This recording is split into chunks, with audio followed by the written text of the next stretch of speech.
This podcast does not provide medical advice.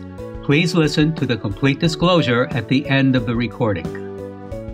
Hello and welcome to Everyone Dies, the podcast where we talk about serious illness, dying, death, and bereavement. I'm Marianne Matzo, a nurse practitioner, and I use my experience from working as a nurse for 44 years to help you learn what you need to know about what happens at the end of life. And I'm Charlie Navarrete, an actor in New York City, here to remind you that one day you or a loved one, well, actually both of you, are going to die, and you should prepare for that.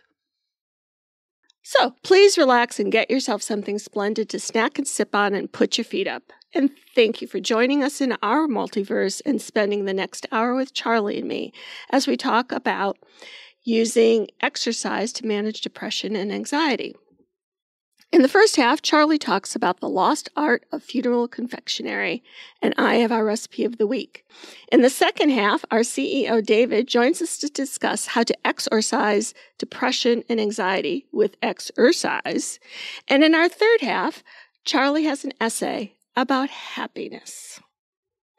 So I was posting on Facebook, as I tend to do, and posted something about the old Verner's plant in Detroit.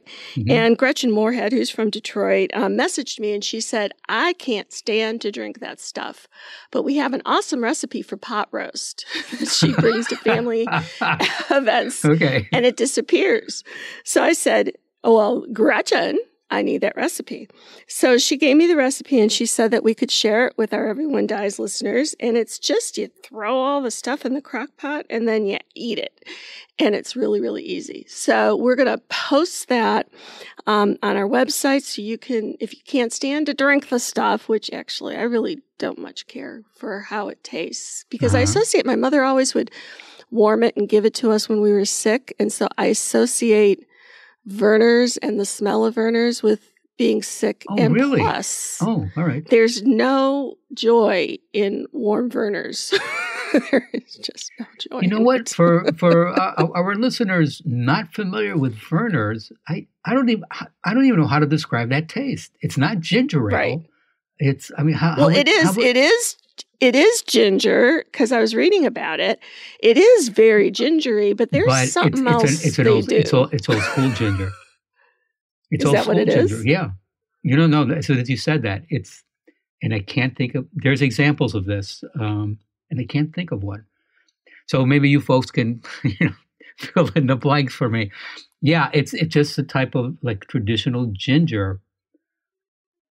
Oh, poo. And there are products out there. I mean, and it was originally meant for medicinal purposes. It wasn't meant to be a pop. Yeah, exactly. Because it was ginger ale. And there are still products out there that are ginger ale, but not something, you find at the grocery store. But indeed, recipes from 100 years ago. That is ginger. Yeah, ginger oriented. Yeah. And I was looking up to see if there was if Gretchen's recipe had been posted online. And Gretchen, I got to tell you, sister, there is no ginger ale pot roast that's like yours, like your recipe. There's ginger ale pot roast, but not Verner's and not like hers. But I did find a recipe for something called the monkey spanker. Do you know what that is? Okay. Think of what you just asked, Marianne. Do you know what that is? Do you really want me to speculate over the air what that could possibly be? I don't think so. So please enlighten us. I'll save you the speculation and the embarrassment. Okay. It's a large jigger of bourbon and a 12-ounce can of Verner's. And really? Mix it together. And it's called a monkey spanker. Yeah, that's not what none of that's on my list. But go ahead, yeah. So, depending on the kind of funeral you're going to, you could bring a monkey spanker, or you could bring yourself this really easy pot roast that people will think you put an awful lot of effort in, but didn't. Charlie, so this is good. So next time I'm back in the motherland, I will have to. I'll need to contact Detroit and see if anyone's heard of this. All right, so there we are. Good. Well, we have out here. We have a Pop's soda place, which has like pop from all over the world. And they carry Vernors. They have Vernors Really? there. So I'm sure you could find Vernors in New York City. I mean, really. We have it. Okay, fine. You have it there. I'm on a quest, on a mission. Quest. Da, da, da, Right. da, da, da, da. To be spanked by a monkey. Yes, there you are. That's my quest. And that's my mission. You figured it out.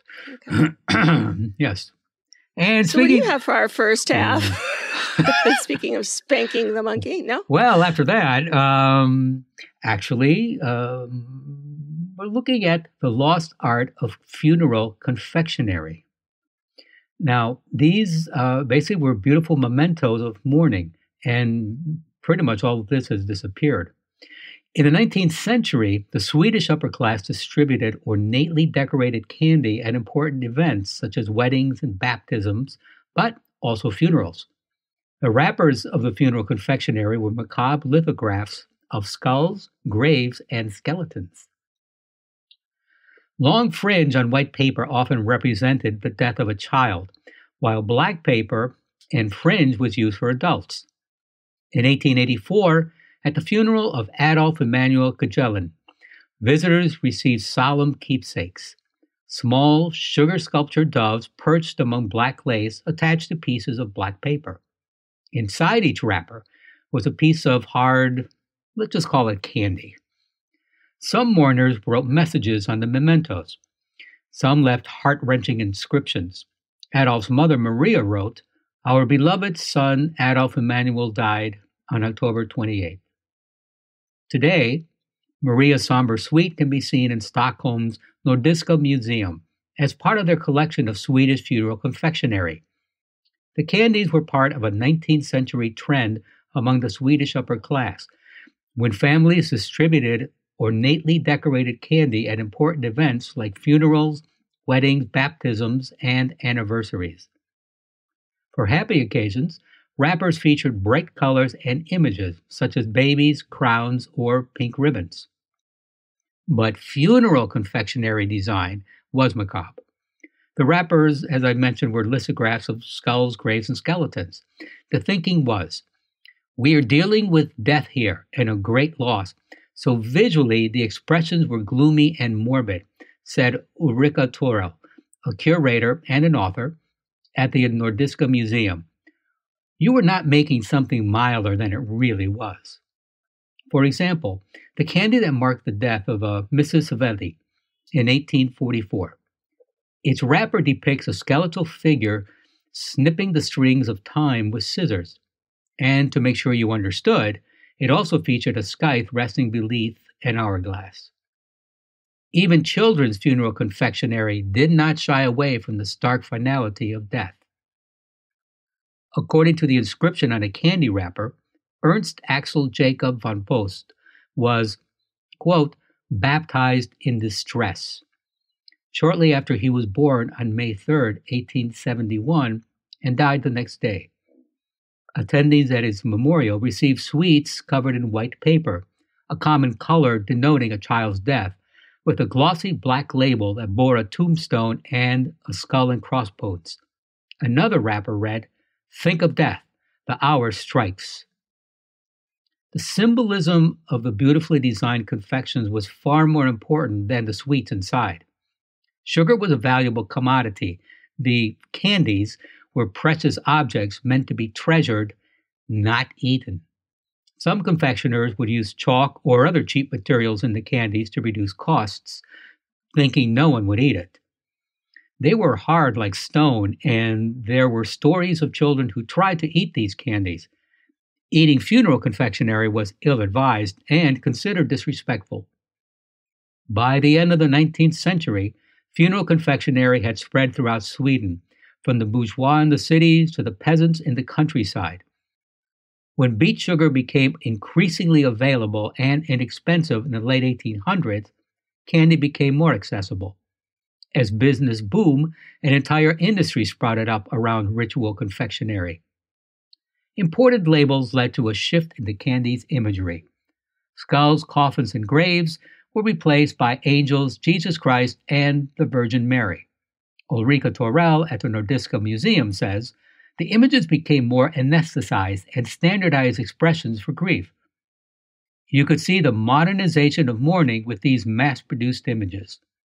As sugar became commonplace, it lost its ritual significance. You no longer needed to wait for a special occasion to bring out sweets. Swedish funeral confectionery as a practice started to fade in the 1920s and 30s, dying out by the 1960s. Today, it's all but disappeared. They are so full of concern and love, says Torell. It was a time when everything was so expensive, so a little sweet with black paper, shining with a cross and a Madonna was really something special. And Marianne, and okay, honestly, I didn't look hard enough. I tried to find if we had something similar here in the States, and I didn't find anything. But it seems like I don't know. Have you ever heard of anything like that? I haven't. No, but again, I haven't researched it either. So I'm sure there's a lot I don't know, Charles. Yeah, I mean, there's no, not you. You know everything. And you keep reminding us. Yeah. I will have to look this up, though. So, folks, please go to our webpage for the recipe for the Ferner's pot roast and additional resources for this program. We have a small favor to ask. Thousands of you have placed your trust in Everyone Dies as a source of trusted information about serious illness, dying, death, and bereavement. We are asking for your support in the form of a tax-deductible contribution so that we can continue to offer you quality programming. Thank you in advance for going to our website to make your donation, as well as following us on Facebook and Instagram. Follow us at www.everyonedies.org. That's every, the number one, dies.org. Marianne? Or maybe in this case, I should say David. Thanks, Charlie. This is David Gillette. I'm here to give you another input on how to address mood and anxiety, depression that you might have as a result of some major disease or loss of a loved one. So a few weeks ago, we discussed the effects of mindfulness meditation on mood, anxiety, and depression. Another strategy for coping or overcoming anxiety and depression is exercise. Okay, I can hear the collective groan out there. However, there's plenty of research that validates the positive effects of exercise on mood, anxiety, and depression.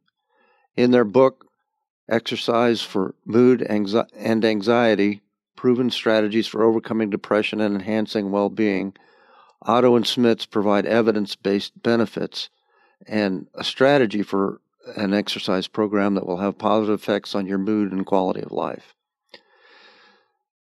They cite one study of 55,000 adults in the United States and Canada that found that people who exercised had fewer symptoms of anxiety and depression.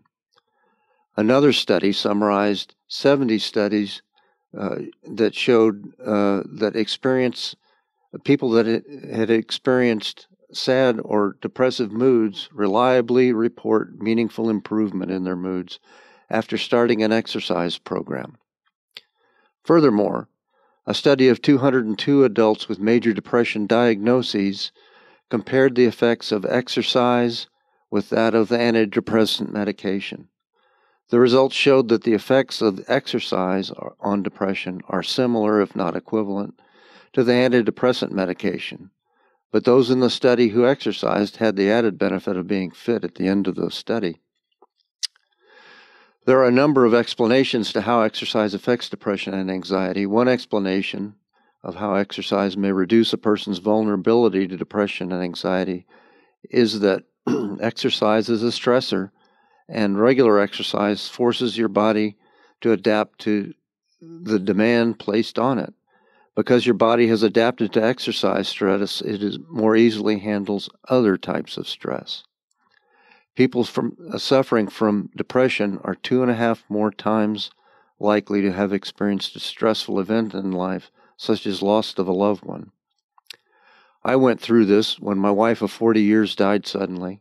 While I did experience both depression and anxiety, exercise helped me sustain and heal. I also found exercise to be an outlet that helped me fill a huge gap in my life. It doesn't fix everything, but it helps. I guess I would say exercise was a lifeboat for me as I grieved. A second hypothesis is that exercise affects neurotransmitter levels. Neurotransmitters are chemicals responsible for communication between brain cells. The theory is that reduced levels of neurotransmitters play a role in depression and anxiety. Antidepressant medications, such as Paxil, are thought to work to improve hormone levels so your system is back in balance. Studies have shown that exercise may be a non-drug equivalent of antidepressant medication. So exercise does have its benefits, but for many, exercise is a chore, and the benefits are far off. According to Doctors Otto and Smits, the evidence is that people focus on health benefits and losing weight when they consider an exercise program. This results in the benefits being far off compared to the immediate need to exercise and decreases motivation. Based on their research and clinical experience, they advocate focusing on the immediate mood benefits of exercise. This makes sense to me as I reflect on my own experiences. I've been a runner for over 50 years. I started out in high school and completed college and continued throughout my Air Force career. But I never did it for health benefits. I liked the competitive part of the sport, but in truth, I've always just loved running for its own sake. I feel great during and after the run and get a sense of freedom as well as well-being. So that's me, but I recognize a lot of people don't enjoy running. So my first recommendation to you is to find an exercise that you enjoy. It sounds trivial, but I've tried several other sports such as weightlifting, swimming, and golf, but I just can't seem to stay motivated, and I always return to running. Secondly, find someone to share the experience with. This will help you with motivation on those inevitable days when exercise seems like the last thing you want to do. If you're like me, having someone to share it with gets you started, and then you'll enjoy it during and after your exercise. My current running partners are Harley and Luna Grace. You may have heard them barking on our podcast in the past. Also, occasionally dogs in the neighborhood join us for daily runs. Third, whatever sport you choose, don't make it a competition. It's about the process, not about the end state. It's about enjoying the now and not worrying about how you may compare to others. In the running community, there's a saying that helps me keep perspective. It goes, start off slow and then ease off. It reminds me that first and last, I don't have to be fast to enjoy the journey. So if you're a golfer, don't worry about if you have a high score. Focus on enjoying golf right now, not the score. Next, avoid pushing too hard. You'll experience the mind and body benefits of exercise at lower intensity levels. Also, you're less likely to experience injury if you take it easy, especially when you begin. Nothing is as discouraging as an injury that sidelines you when you started an exercise program. I recommend you consult a trainer. Identify your goals and build a fitness program based on those goals.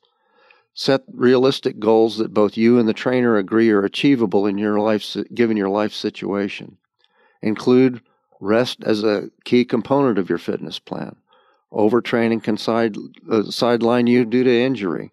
Your body needs to recover after a workout. And lastly, just have fun. I have fun on almost every run, and I've had it for a lifetime of enjoyment. So you're experiencing anxiety or depression, consider exercise as part of your treatment plan. It's likely to have an immediate positive effect on your mood. I'll include all my references in the podcast notes. So, Marianne and Charlie, are you ready to run a marathon with me? Well, I'm happy to be supportive and watch on the sidelines because I just had foot surgery, so I can barely walk. But I'm sure Charlie will be right there with you. I know how to spell run, like a beer run. I know how to spell run. But David, to your point, what you were saying about it's not. Oh, poo! How did you put it? It's not about. It's not like a competition. It's about the process, not about the. That's it. Thank you. That's it. It's about that process. It's not about winning anything. It's just taking care of yourself. That's it. Yeah. You are in. There is no competition. It's a process. Right. Yeah. Yeah. Okay. All righty. Thank you for that. Thank you. Yeah. I feel better already, David.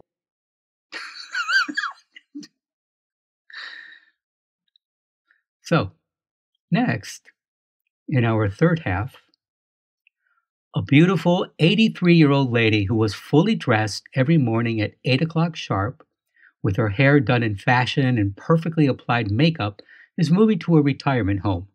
Her husband recently died, which motivated her to move. After many hours of patiently waiting in the hall of the home, she smiled sweetly when told her room was ready. As she moved her walker toward the elevator, she was given a detailed description of her small room, including the curtains hanging from the window. "I love it," she said, with the enthusiasm of an 8-year-old girl who was just handed over a new pet.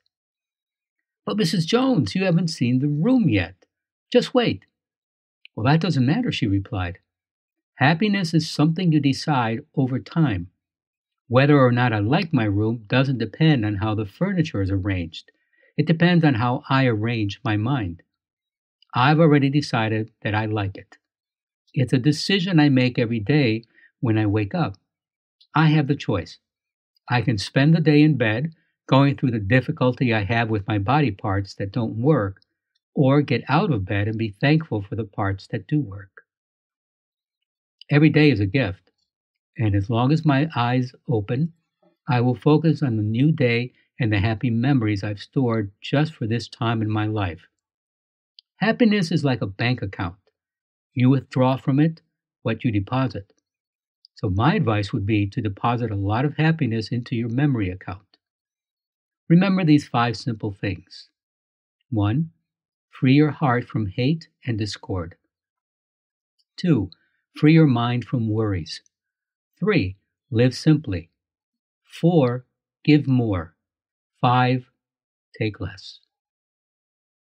Oh, that's beautiful, Charlie. Yeah, it's really nice. So, ladies and gentlemen, please stay tuned for the continuing saga of Everyone Dies, and thank you for listening. This is Charlie Navarrete, and from the Twilight Zone episode titled A Game of Pool, comedian Jonathan Winters as Fats Brown, deceased pool hustler, observes, "As long as people talk about you, you're not really dead." And I'm Marianne Matzo, and we'll see you next week. Remember, it's never too late to start your happiness account, and every day is a gift. This podcast does not provide medical advice. All discussion on this podcast, such as treatments, dosages, outcomes, charts, patient profiles, advice, messages, and any other discussion are for informational purposes only and are not a substitute for professional medical advice or treatment. Always seek the advice of your primary care practitioner or other qualified health providers with any questions that you may have regarding your health. Never disregard professional medical advice or delay in seeking it because of something you have heard from this podcast. If you think you may have a medical emergency, call your doctor or 911 immediately. Everyone Dies does not recommend or endorse any specific tests, practitioners, products, procedures, opinions, or other information that may be mentioned in this podcast. Reliance on any information provided in this podcast by persons appearing on this podcast at the invitation of Everyone Dies or by other members is solely at your own risk.